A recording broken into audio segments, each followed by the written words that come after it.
It started with a single, innocuous notification that popped up on Kate's phone while she was in the shower. Normally, I wouldn't have given it a second glance, but something about it made me pause. Maybe it was the time, who sends a message at 11:30 p.m.? Or maybe it was the fact that her phone buzzed twice more in quick succession, each time lighting up with the same name, Darren. I didn't know a Darren. I tried to ignore it, but curiosity has a way of getting under your skin, especially when you know deep down that something's off. So I picked up her phone, figuring it was just one of her work colleagues. I knew her passcode, it wasn't like we had secrets. But the second I unlocked it, my stomach turned. The screen wasn't full of work-related texts or random social chatter. No, it was something entirely different. The messages were explicit, leaving no room for doubt. "Can't wait to see you again," Darren had written, followed by something even worse. And there was Kate, my wife, replying with the same enthusiasm, talking about their next meeting in ways I never thought I'd read. My hands started shaking. I couldn't believe what I was seeing. I scrolled up, hoping, praying that maybe this was just a misunderstanding, a joke gone wrong, or some cruel prank. But the further I scrolled, the more apparent it became. This wasn't new. This had been going on for months. I dropped the phone like it was on fire, my mind spinning, heart pounding in my chest. How had I not seen it? How could I have been so blind? I felt like a complete idiot, standing there in the dim light of our bedroom, holding proof that my marriage had been nothing but a lie for God knows how long. Suddenly, the sound of water stopped. Kate was getting out of the shower, completely unaware that her life and mine was about to change. I had a choice to make, right then and there. Do I confront her now, blow everything up in the heat of the moment? Or do I wait, gather my thoughts, and make a plan? I stood there, frozen, as the water in the shower turned off and the familiar sound of Kate stepping out echoed through the house. Her bare feet padding across the bathroom floor felt distant, like background noise to the storm brewing inside me. My hands still trembled, and my mind raced through 100 scenarios. The messages I'd read were seared into my brain, burning with every vile detail. I should have put the phone back down, acted like I hadn't seen anything. That would have been the smart move. But I couldn't. My body felt too stiff, my thoughts too jumbled to make a clean exit from the mess I had just stumbled into. Instead, I stood there, my grip on the phone tightening as the door opened, and Kate stepped out of the bathroom, wrapped in a towel, her skin still glistening from the steam. She smiled when she saw me. That same easy, confident smile she always gave, like everything was fine. Like we were fine. It made me sick. "Hey babe," she said, her voice casual, as if we weren't living a lie. I couldn't even respond. I just looked at her, the words stuck in my throat.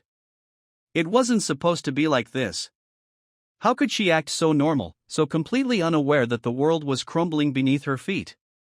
She noticed my silence and tilted her head slightly, a frown tugging at her lips. "You okay?" she asked, her eyes narrowing in concern. "You look weird." I wanted to scream. I wanted to throw the phone at her, shove it in her face, and demand answers. But instead, I just stood there, staring, my mind still grappling with what I had just read. Kate, my wife of 10 years, was having an affair with some guy named Darren. And she had no idea that I knew. My mouth finally found some words. "Who's Darren?" It came out colder than I expected, and Kate's expression changed instantly. The casual, warm look she had been wearing evaporated, replaced by something more guarded. Her eyes darted to her phone in my hand, and I saw the panic flash across her face. Just for a second, but it was there. She tried to recover, but I wasn't giving her any room. "Who is Darren?" I repeated, my voice louder this time, each word sharper than the last. Kate swallowed, her hands pulling the towel tighter around her body. "He's a guy from work." "Why? What's the problem?" "Really? Just a guy from work?" I raised the phone, showing her the messages still open on the screen. "Because it looks like a hell of a lot more than that, Kate." Her face went pale. She took a step back, her eyes glued to the phone like it was a ticking bomb. "I can explain," she whispered, but the words were already empty. There was nothing she could say that would make what I had read go away. Explain? I laughed bitterly, the sound foreign to my own ears. Go ahead, Kate. Explain how the woman I've spent the last 10 years of my life with has been sneaking around with some random guy behind my back. Explain how you've been lying to my face, pretending like everything's fine while you've been screwing someone else. She stood there, shaking her head slightly, as if that would make everything disappear. I didn't want it to happen like this, she said, her voice cracking. I was going to tell you. Tell me what? I snapped, stepping closer, the phone still in my hand. That you've been cheating on me? That our whole marriage is a fucking joke? When, Kate? After the next meeting with him? After your next lie? Tears welled up in her eyes, but they didn't move me. I wasn't in the mood for her crying, for her sudden guilt. I wanted the truth, and I wanted it now. How long? I demanded, my voice lowering, but no less angry. How long have you been fucking him? She flinched at my words, but I didn't care. She deserved it. She deserved worse. After what I had read, there was no softening the blow. There was no sugarcoating what she'd done. A few months, she finally admitted, her voice barely audible. But it didn't mean anything, I swear. I scoffed, feeling my stomach churn. Didn't mean anything? I repeated, my voice full of disbelief. It's been months, Kate. That's not a fling. That's not a mistake.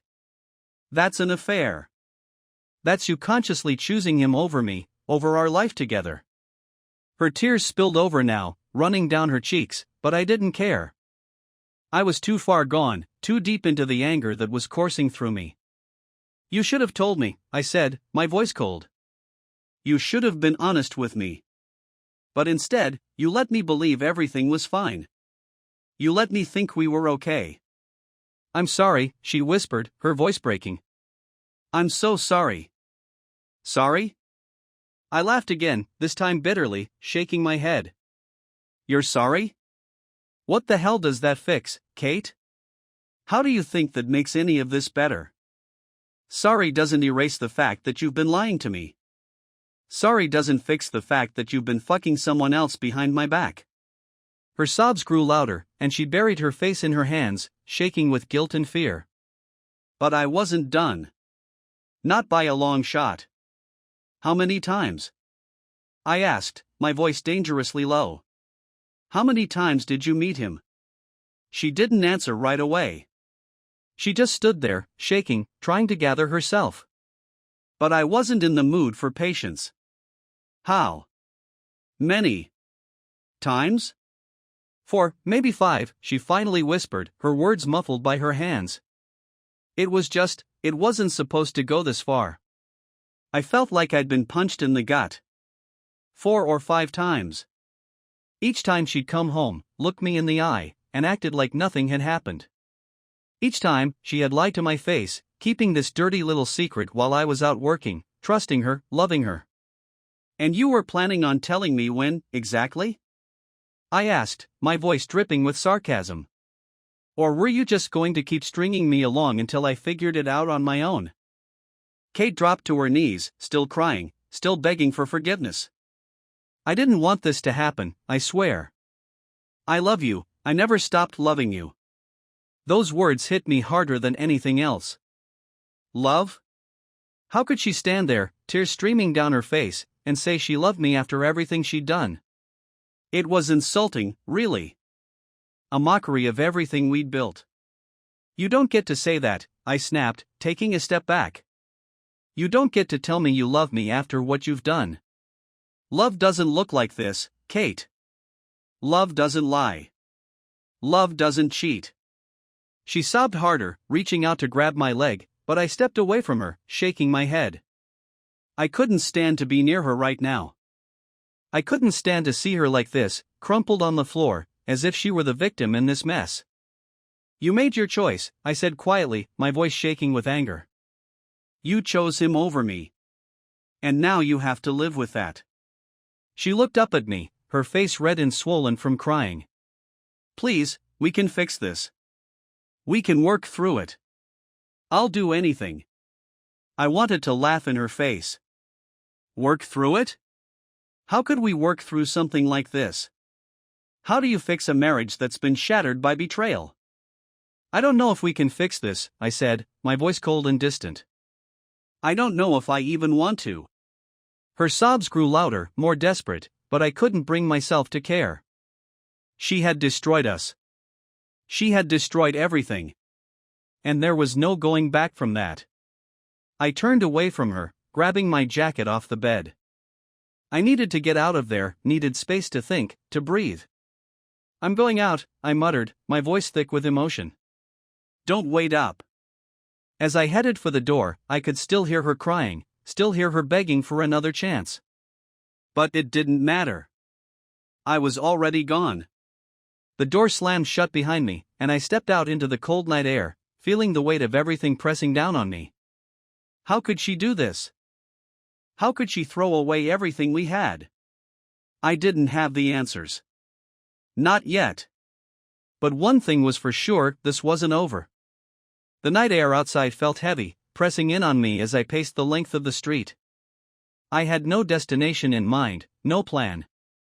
Just the overwhelming urge to get away from the house, away from her, and away from the suffocating weight of what I'd just uncovered. The words from those texts still echoed in my head, each message like a fresh punch to the gut. How could she do this? I must have walked for miles, the streets blurring together as my thoughts kept circling back to the same place, Kate, and the man she had chosen over me. Darren. The name made my blood boil every time I thought about it. I didn't know a damn thing about him, but I hated him all the same. It wasn't just the betrayal that hurt, it was the months of lies that followed. I kept replaying every moment in my head, every time she'd kissed me goodbye, every night we'd fallen asleep together, every smile, every laugh. Had it all been fake? Was she thinking of him the whole time? The anger, the confusion, the disgust, it swirled inside me, growing stronger with every step. By the time I found myself back on our street, I was exhausted, but no less furious. I stood there, staring at the house. My house. Our house. It didn't feel like home anymore. It felt tainted, ruined by the lies that had festered inside it. And she was still in there, probably waiting for me, maybe even rehearsing her next line of bullshit to explain why I should give her a second chance. I wasn't ready to deal with that. Not yet. But I knew I had to. This wasn't something I could just walk away from. So, I took a deep breath, steeling myself for the next step, and walked back inside. The house was eerily quiet. The only sound was the soft ticking of the clock on the wall, each second dragging out longer than the last. Kate was sitting on the couch in the living room, her face red and puffy from crying. She'd wrapped herself in a blanket, like some sort of shield against the reality of what she'd done. When she saw me, she stood up, wiping at her eyes. I didn't know if you were coming back tonight, she whispered, her voice hoarse. I didn't answer right away. Instead, I just stood there, staring at her, trying to find the woman I used to know. The woman I'd loved for a decade. But all I saw now was a stranger, someone who'd lied to my face, who'd betrayed me in the worst possible way. You didn't think I was coming back? I finally said, my voice flat. What, did you think I'd just disappear and let you off the hook? She flinched at that, her hands trembling as she pulled the blanket tighter around herself. No, I didn't know what to expect. What to expect? I repeated, shaking my head. You expect me to walk out that door and never come back, Kate? Is that what you want? Because that's what you've been pushing me to do, whether you admit it or not. No, she said quickly, her voice cracking. That's not what I want. I don't want to lose you. I never wanted any of this to happen. But it did, I snapped. And you let it happen. Don't sit there and pretend like you had no control over this. You chose him, Kate. You chose to lie, to sneak around, to betray me. You did this. Tears welled up in her eyes again, and she shook her head. I didn't choose this. It just happened. I never planned for it to go this far. Oh, spare me, I said, my voice rising. Things like this don't just happen, Kate. You don't accidentally end up in bed with another man. You made a choice. You made several choices. And every time you could have stopped, every time you could have told me the truth, you didn't. You kept lying. You kept going. She sobbed harder now, her body shaking as she tried to speak through the tears. I was lonely. You were always working, always so focused on your job. I felt invisible. I felt like you didn't even see me anymore. I stared at her, dumbfounded. So this is my fault? Is that what you're saying? No, I'm not saying that, she cried, wiping at her eyes. I don't know. I don't know why I did it. I was stupid. I was selfish. I should have talked to you. I should have told you how I was feeling. Yeah, I said coldly. You should have. She sank back onto the couch, burying her face in her hands. I wanted to feel sorry for her. I wanted to believe that she was truly remorseful, that she was telling the truth about feeling lost and lonely. But the anger inside me was too strong. I couldn't see past the betrayal. Not yet. So what now? I asked, pacing the room. What do we do now? You want me to just forget this happened? You want me to forgive you and pretend like everything's fine? I don't know, she whispered, her voice muffled. I just want us to try. I want to fix this. Fix this? I laughed bitterly, shaking my head. Kate, how do you fix something like this? How do you expect me to trust you again after this? You've been lying to me for months. You've been sleeping with someone else, and now you expect me to just move on? She looked up at me, her eyes pleading. I'll do anything. I'll go to therapy. We can go to couples counseling. I'll cut him off completely. I'll quit my job if I have to. Just, don't leave me. Please. Her desperation was palpable, but it did nothing to ease the rage boiling inside me. I had given her everything, my love, my trust, my commitment.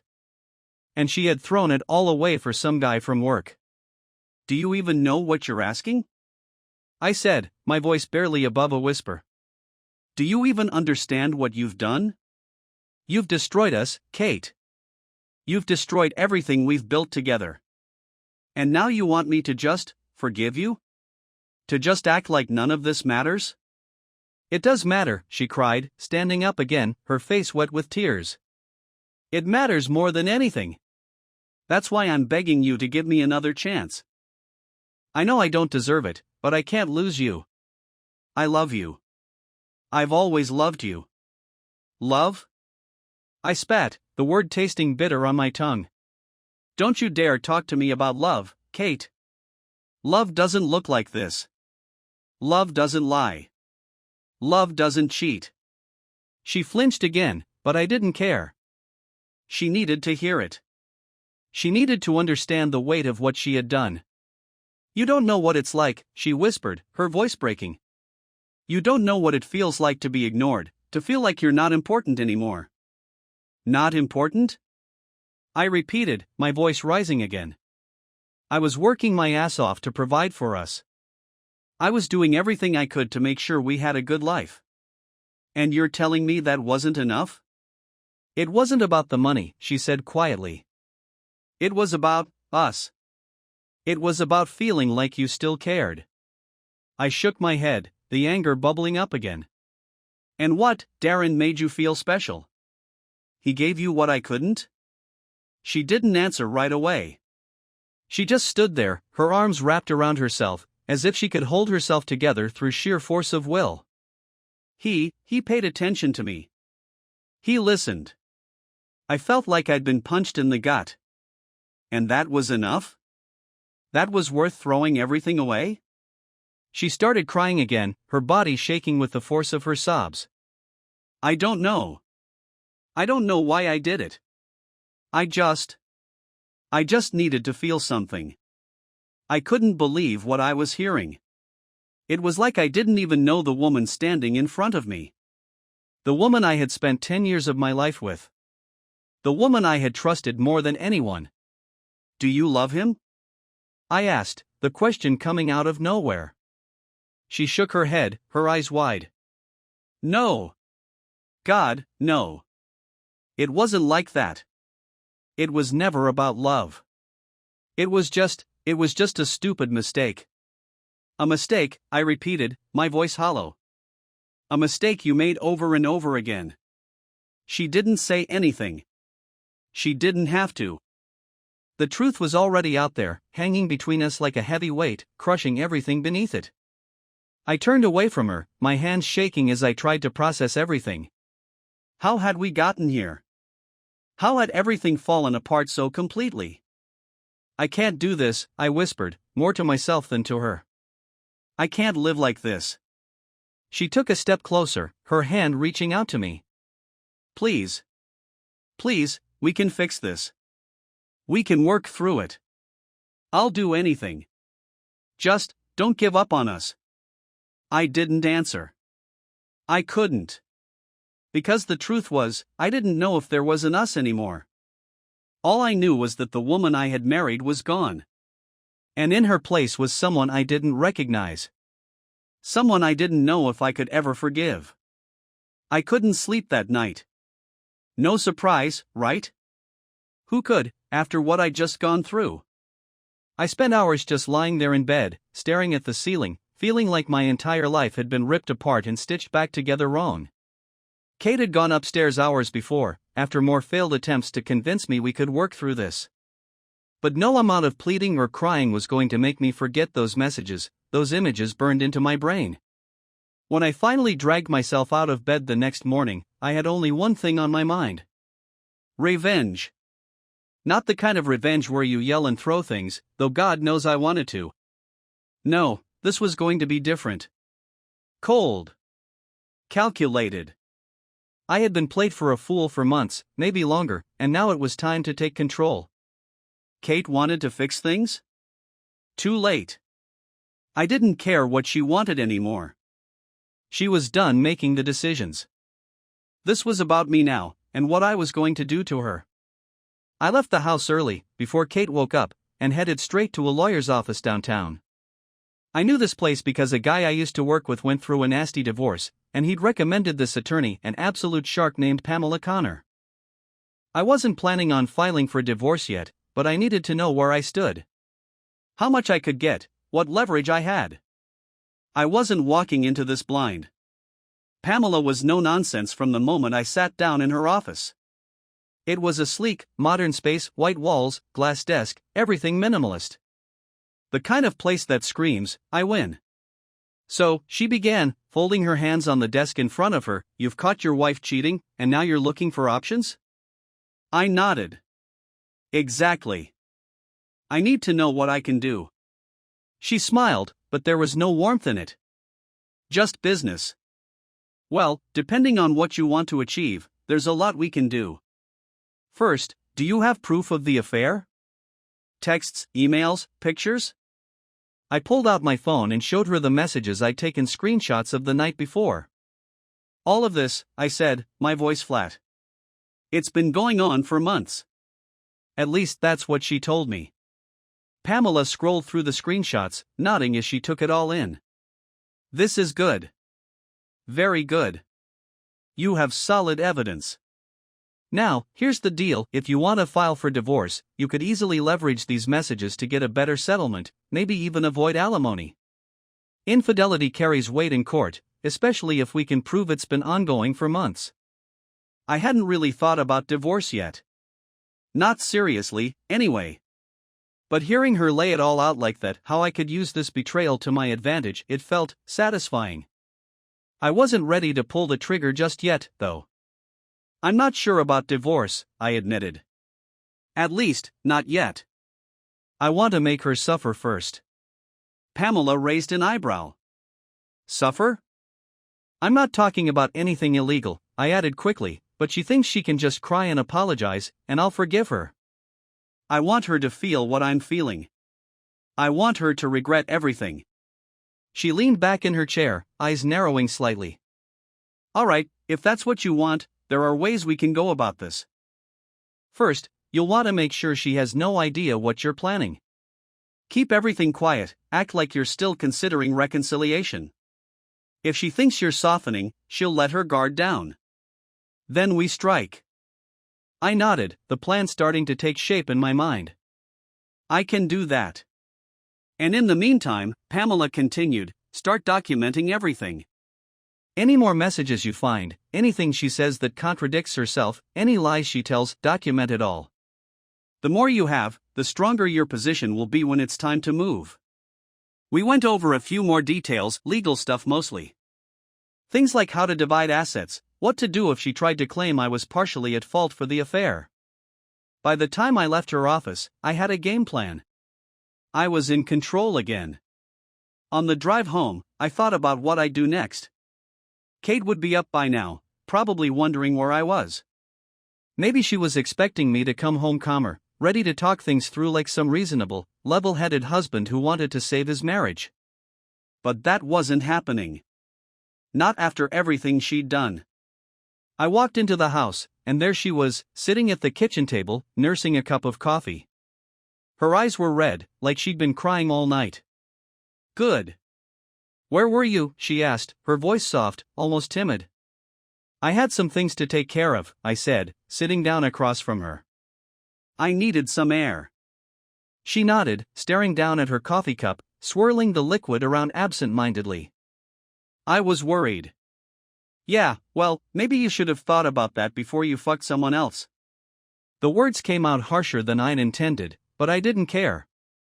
I wanted her to feel it. She flinched, looking away, but didn't say anything. I talked to a lawyer, I added casually, watching her reaction. Her head snapped up, eyes wide.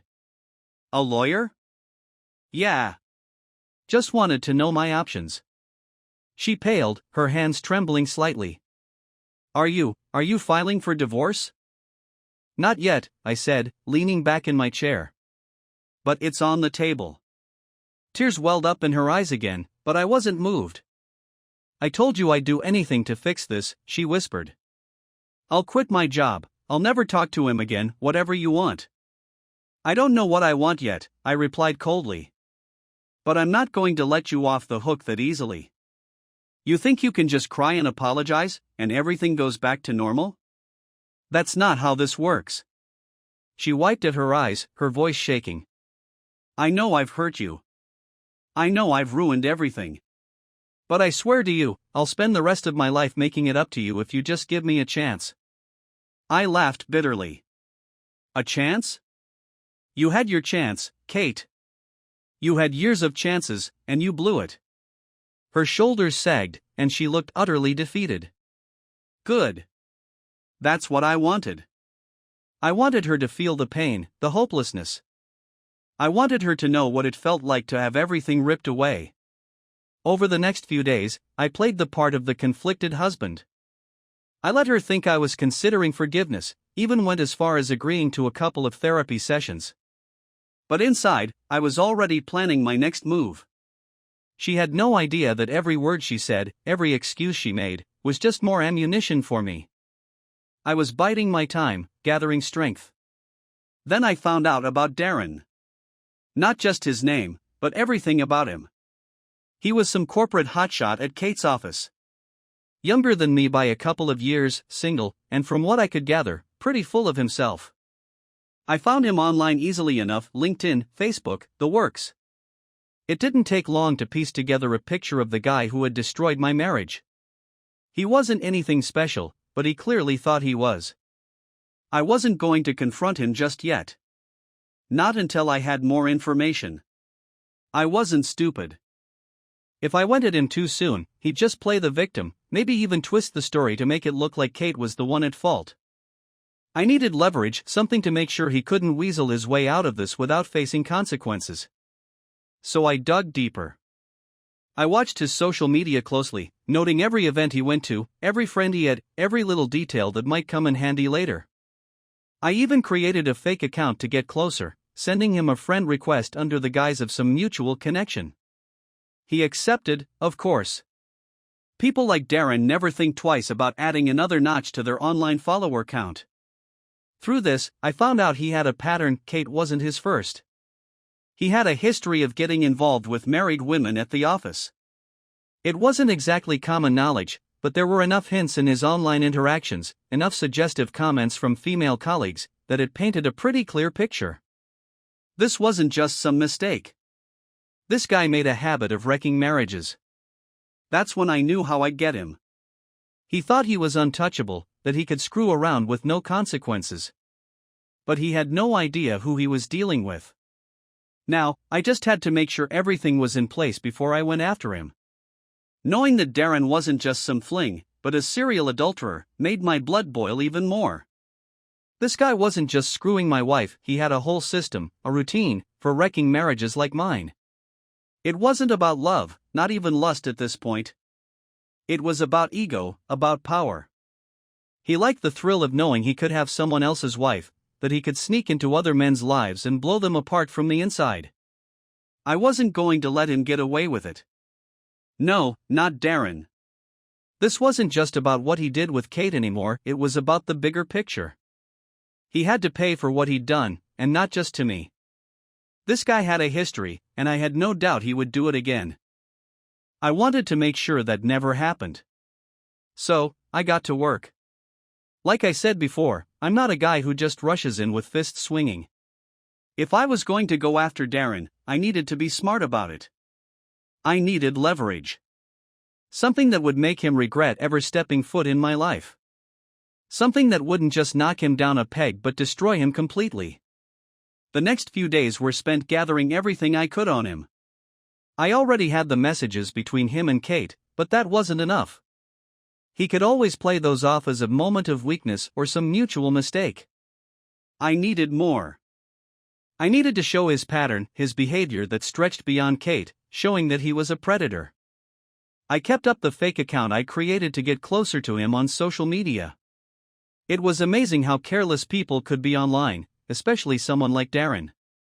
He posted about his life constantly. Where he was going, what he was doing, who he was with, it was all there for anyone to see, anyone who bothered to look. Through his posts, I started to build a timeline. I looked back at the months when he and Kate had started their affair and compared it to his other interactions. Sure enough, there were comments from other women, most of them married, sprinkled throughout his feed. Some were more subtle, just flirtatious back-and-forth banter, but others, well, they weren't hiding anything. It was all there if you knew what to look for. I started saving everything. Screenshots of messages, comments, posts, anything that tied him to other women. I wasn't sure yet how I'd use it, but I knew it would come in handy. Then, one night, while I was scrolling through his social media, I hit the jackpot. There it was, buried deep in the comments section of one of his older posts, a woman named Rachel. She was married too, but based on the comments she'd left, it was clear she had been involved with Darren at some point. The more I scrolled, the more obvious it became Rachel wasn't just another fling. She was in deep, just like Kate had been. And just like Kate, she had been betrayed. The next day, I found Rachel's profile and sent her a message from my fake account. It was risky, but I needed to know more. If she had been involved with Darren, maybe she'd be willing to talk. Maybe she could help me figure out how to bring him down. At first, I didn't think she'd respond. Who would, right?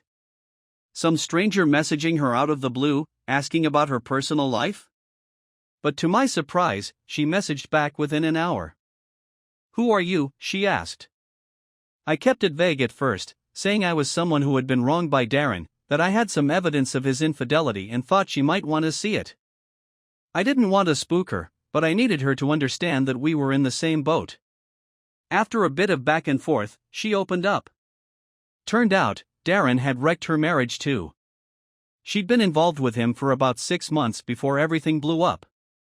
Her husband found out, and they ended up getting divorced. She lost everything, her home, her family, even some friends, all because of Darren. I thought he cared about me, she wrote, the bitterness clear even through text. But he didn't. He just liked the chase. As soon as my husband found out, Darren ghosted me. Didn't even try to help clean up the mess he caused. There it was. The pattern I had suspected was confirmed. Darren would get involved with married women, convince them he cared, and then disappear as soon as things got too real. He wasn't just a cheater, he was a homewrecker. Now I had what I needed. Rachel was willing to help. She even sent me some of her old messages with Darren, showing how he'd manipulated her, how he'd promised her things he never delivered on. It was sickening, but it was exactly the kind of evidence I needed to take him down. The next part of my plan was simple. I wasn't going to expose him to his workplace or his friends, at least, not yet. I needed to hit him where it really hurt. His ego. The man thought he was untouchable, but I was about to show him just how wrong he was. I started by sending him an anonymous message, one that made it clear I knew everything. I didn't reveal who I was, of course. No, I wanted him to squirm. I wanted him to feel the fear, the uncertainty. The message was simple. I know about Rachel. And Kate. And I know there are more. I didn't include any details, didn't ask for anything.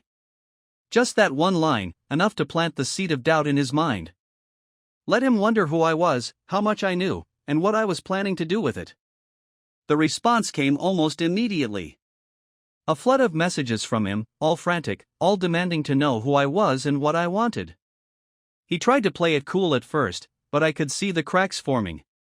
The more he messaged, the more desperate he sounded. He even tried to play the victim, saying he didn't know what I was talking about, that I must have gotten the wrong guy. I let him stew for a while before sending my next message. I have everything. You have 48 hours to end this, or everyone will know what you've been up to. Your boss, your colleagues, every woman you've been involved with. I'll make sure your name is smeared everywhere. This time, his response was slower. I could almost feel the panic through the screen. He tried to negotiate, offering me money, anything to keep quiet. It was pathetic, really. The same guy who'd strutted around, acting like he could do whatever he wanted, was now groveling, begging me to keep his secret. But I wasn't interested in his money. I didn't need it. What I wanted was for him to know that he wasn't as invincible as he thought. I wanted him to sweat, to feel the walls closing in. So I let him keep guessing, never responding to his offers, never telling him what I really wanted. While Darren was busy panicking, I turned my attention back to Kate. She had been on her best behavior since our last big argument, tiptoeing around me like she was afraid I'd explode at any moment. And to be fair, she wasn't wrong. I could feel the tension building between us, like a balloon ready to pop. I let her think I was still debating whether or not to stay. It wasn't hard, she was so desperate to make things right that she'd believe anything at this point. I went along with the therapy sessions, even pretending to show some interest in fixing things. But in the back of my mind, I was already planning my exit. I wasn't going to be the one to leave, though.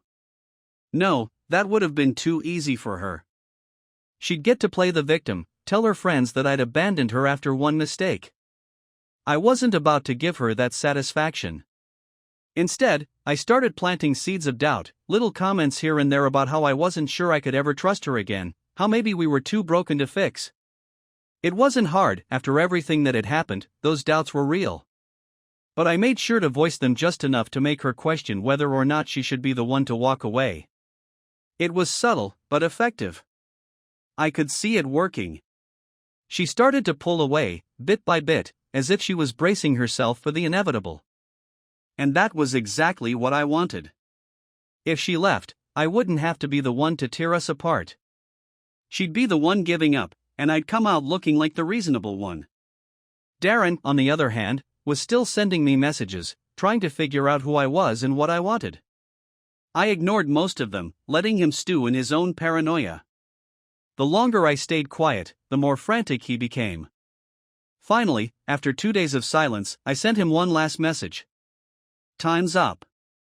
I didn't elaborate. I didn't need to.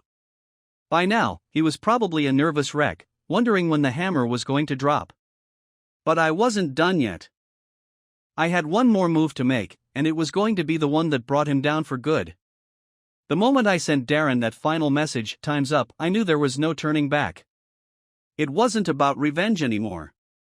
Not just that. It was about control. Darren had lived his life without consequence, wrecking marriages and moving on as if none of it mattered. He thought he was untouchable, but that was about to change. I spent the rest of the day laying low, ignoring his panicked messages and letting him stew. I knew exactly what he was going through: the paranoia, the fear that every phone call, every email might be the one that ended his career, his reputation, his entire life. I was in his head now, and I wasn't going to let him off easy. By the next morning, I was ready. I had everything in place, and it was time to drop the bomb. I wasn't just going after Darren anymore. I wanted him to feel the full weight of what he'd done, not just to me, but to every marriage he'd destroyed along the way. So I started by gathering all the evidence I had: screenshots of the messages between him and Kate, the ones from Rachel, and even a few other women I'd found through my digging. I packaged it all up, carefully arranging the dates, times, and names to tell the full story of Darren's pattern of deceit. Then, I made my move. It started with an email to Darren's boss. A simple, professional-sounding message that laid everything out in plain terms. Darren had been using his position at the company to seduce married women, many of whom were his subordinates or colleagues. I attached all the evidence: dozens of screenshots of explicit messages, damning conversations, and even a few incriminating photos I'd managed to get from Rachel.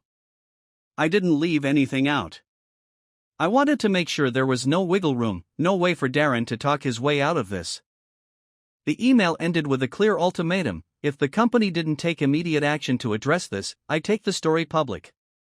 I had enough material to make sure Darren's reputation was ruined, not just within the company, but across the entire industry. I didn't sign the email. I didn't need to. The evidence spoke for itself. Once that was sent, I moved on to Darren's personal life. I tracked down his closest friends, his family, even a few colleagues he interacted with frequently. I created another email, this one more personal, more direct. It detailed everything Darren had been up to, showing the clear pattern of manipulation, lies, and betrayal. I made sure to include the fact that he had done this before Rachel's story was in there, along with mine and Kate's. I wanted everyone in his life to know the truth about who Darren really was. I wasn't just exposing an affair.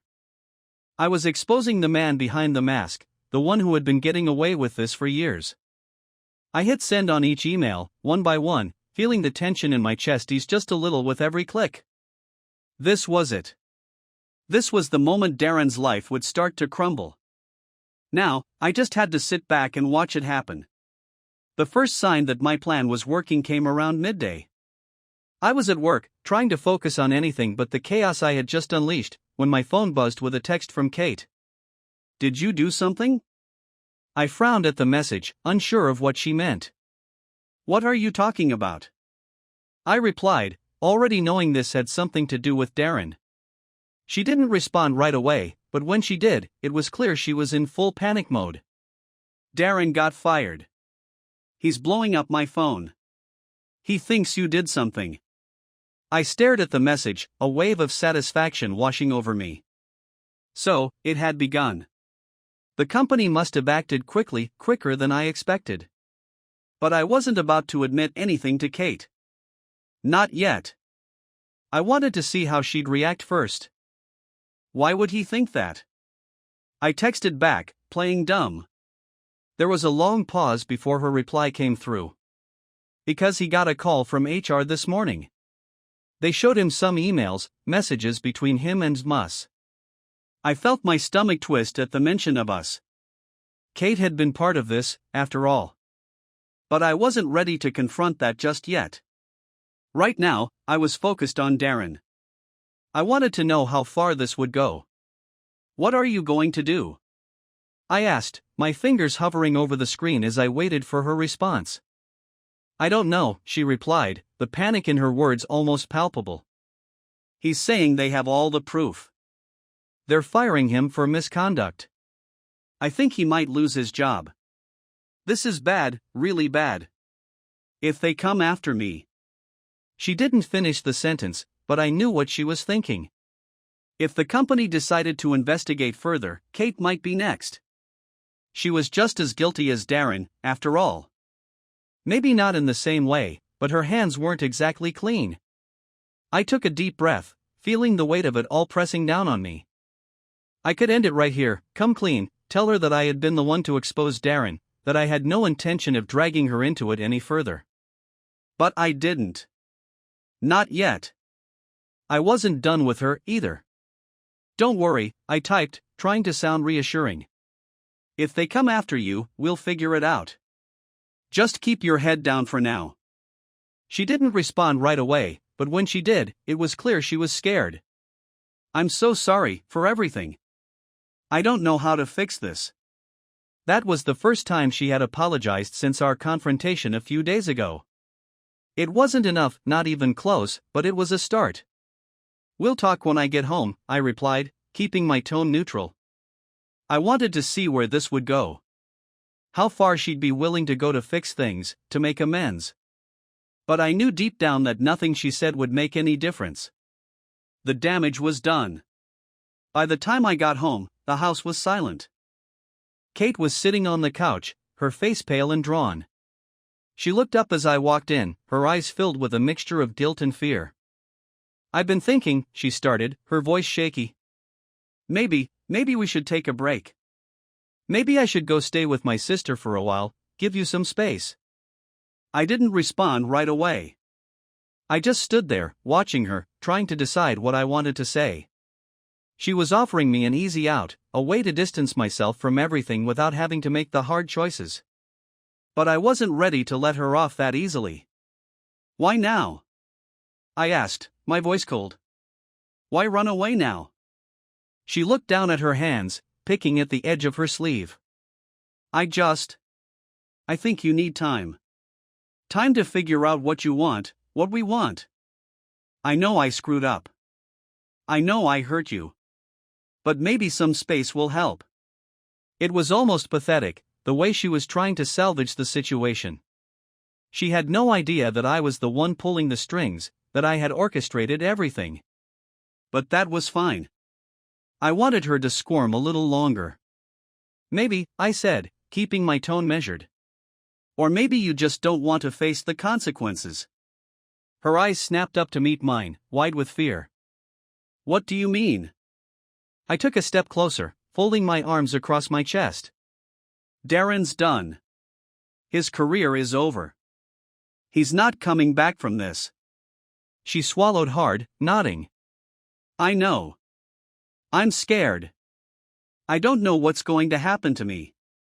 You should be scared, I said, my voice low. Because if I wanted to, I could make sure you go down with him. Her face went pale, and for a moment, I thought she might faint. But I didn't let up. I'm not saying I will, I added, but you need to understand that this isn't just about us anymore. You made this mess, and now we're both in it. I know, she whispered, tears welling up in her eyes. I'll do anything. Just, please don't destroy me. I stared at her, the woman I had once loved, now reduced to a pleading mess in front of me. And for the first time in days, I felt something close to pity. But not enough to stop. Not yet. We'll see, I said quietly, turning away from her. For now, I think some space is a good idea. And with that, I left the room, leaving her alone with her guilt.